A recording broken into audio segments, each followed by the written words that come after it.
गुरु नानक देव जी और कठोर पुजारी। सच्ची भक्ति का अर्थ। एक बार गुरु नानक देव जी काशी पहुंचे।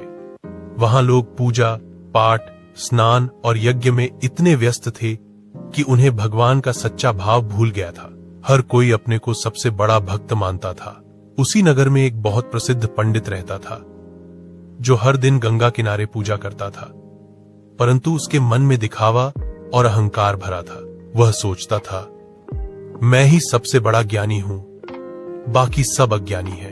जब गुरु नानक देव जी वहां पहुंचे, उन्होंने नम्र भाव से पूछा, पंडित जी, क्या भगवान केवल बड़े मंदिरों में ही रहते हैं? पंडित हंसकर बोला, और कहां रहेंगे? भगवान तो वेदों और मंत्रों में है, उनसे बाहर कुछ नहीं। भगवान तो वेदों और मंत्रों में है। गुरुजी ने शांत स्वर में कहा, तो क्या एक गरीब किसान जो प्रेम से ईश्वर का नाम लेता है, उसे भगवान नहीं सुनते? पंडित बोला, नहीं, उसे तो पूजा का विधि विधान ही नहीं आता।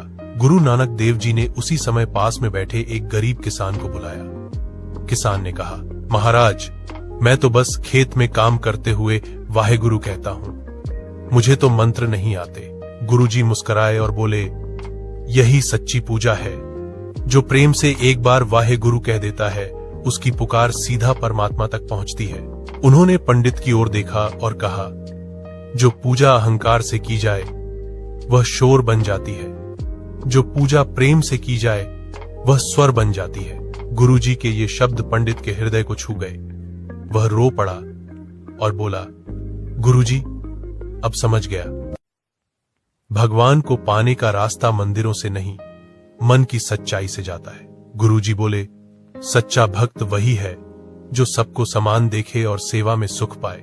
कहानी की सीख सच्ची पूजा मंत्रों या रीति रिवाजों में नहीं, प्रेम और सेवा में है।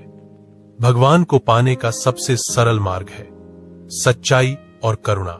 अहंकार भक्ति का सबसे बड़ा दुश्मन है। अगर आपको यह कथा अच्छी लगी तो कमेंट बॉक्स में वाहेगुरु जी जरूर लिखें।